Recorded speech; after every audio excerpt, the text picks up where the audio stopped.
What can you say about good friends?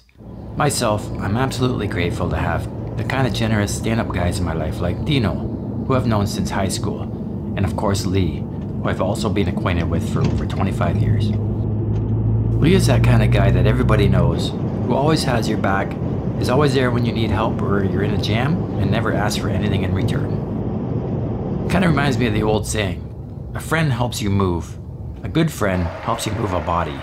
Lee would help me move a body, no questions asked. Of course, my viewers will remember Lee from the episode The Return North I did a couple years ago. Back then, Lee's full-size Tundra was pretty much fully stock. Since that trip, Lee's done a ton of work to the Toyota since. Wall of shame, you call it? For as long as I've known Lee, he's always had a nice, proper garage where you could just hang out, shoot the shit, talk about the old days, and have a good laugh.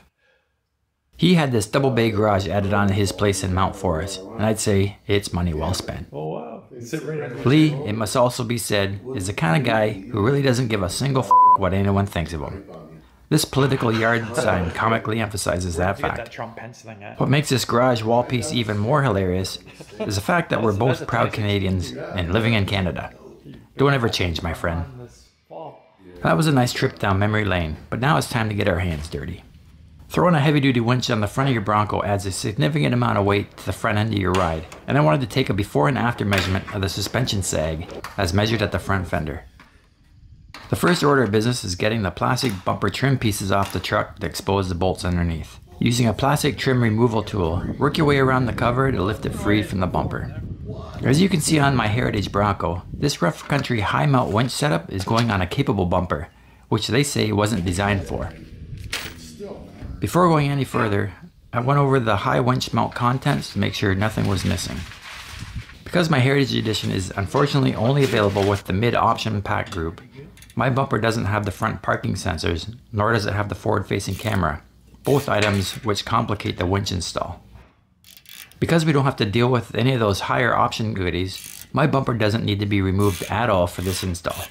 If you're doing this on the mod bumper with sensors, prepare to spend the better part of the afternoon getting it all finished.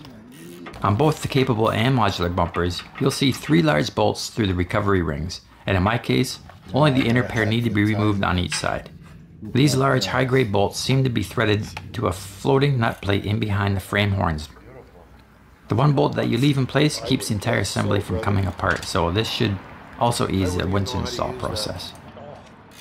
As you can see with the amount of effort going into loosening these bolts, they're torqued in place pretty hard, which, as you'll see later on, brings into question the torque specs called out in the rough country install instructions, and in fact Ford's own official specs for the winch mount.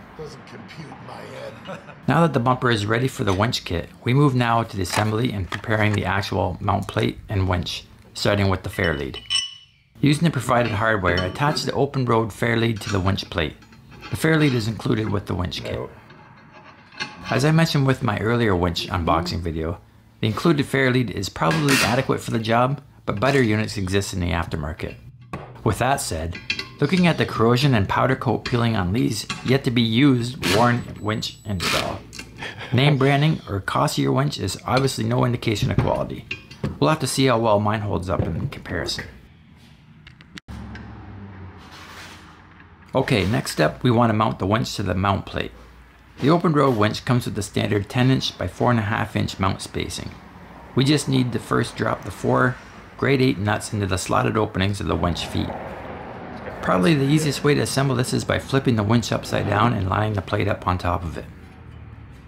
Using the provided 10mm bolts, thread them into the winch nut and then snug them down in a crisscross fashion. Final torque spec called out for the winch to the mount plate is 35 pound-feet.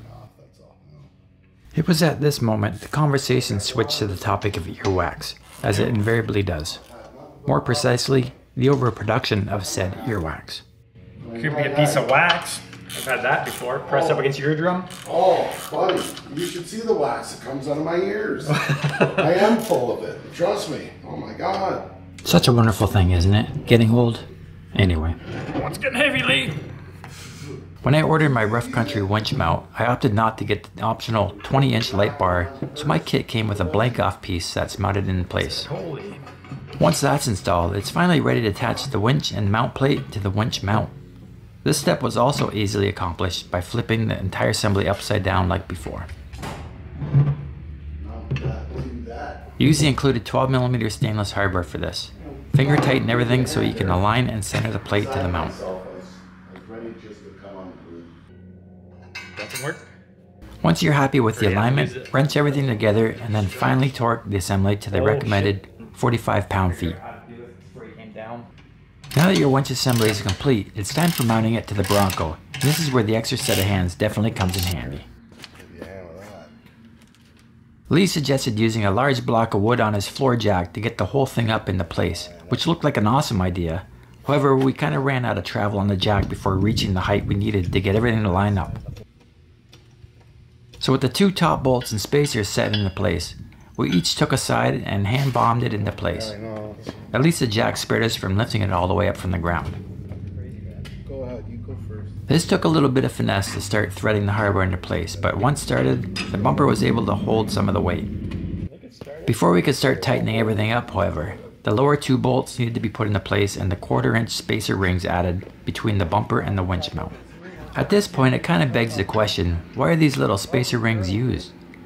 There's seemingly no clearance issues between the bumper and the winch mount anywhere that I could see that would suggest the need for these. Unless there's something different with the modular bumper that requires the spacers, I'm almost tempted to leave these out. Their placement, in my opinion, can only decrease the strength and the rigidity of the entire winch setup. Speaking of strength, the rough country instructions misquote the Ford bumper mounting torque specs at 45 pound-feet. Yeah, right. Ford's own winch mount kit requires 59 pound-feet for the same hardware. Do you see me breaking a sweat on these? No, I don't think so. Either which seems nowhere near high enough. You saw me loosening these factory torque bolts at the beginning of the install. That is definitely more than 59 pound-feet of twist going in and removing those. With no corrosion or thread lock apparent on the hardware, I gotta assume these torque specs have to be incorrect. I decided to just crank them down by what I felt was a decent, secure torque without risking breaking or stripping any hardware. I mean, for comparison, the wheel lug nuts on the Bronco are 100 pound-feet of torque, so you do what you feel is right. 59 pound-feet of torque definitely does not feel right. For finishing up the install, I drop in the included unrated line hook and clevis pin to the synthetic line and hook it to the D-ring for safe stowage. One part of the install we overlooked was the attachment of the ground cable to the winch housing. I'm not sure why this wasn't attached at the factory, like every other electrical connection to the winch. Suffice it to say, the grounding lug sits at the bottom of the winch, in between the winch and the mount plate. Once the ground was attached to the winch body, it was just a matter of stringing the positive and negative cables up behind the grill and into the engine compartment.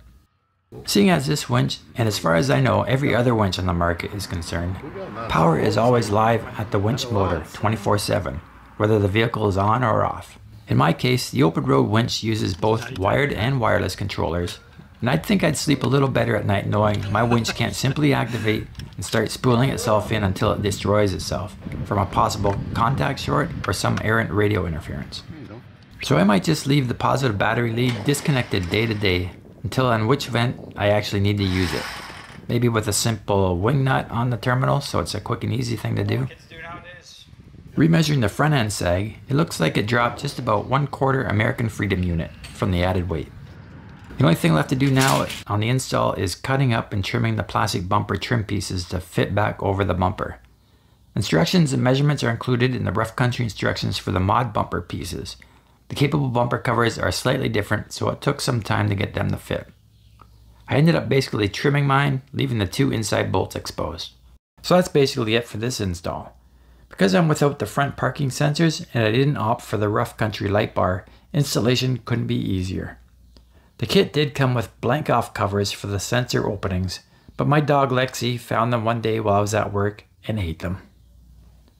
One thing I will note, however, is that this type of high mount winch setup puts the pulling force of the winch on a different plane than the bumper mounting position. Basically, you're adding a downward leveraging force to the setup and not just a direct pulling load.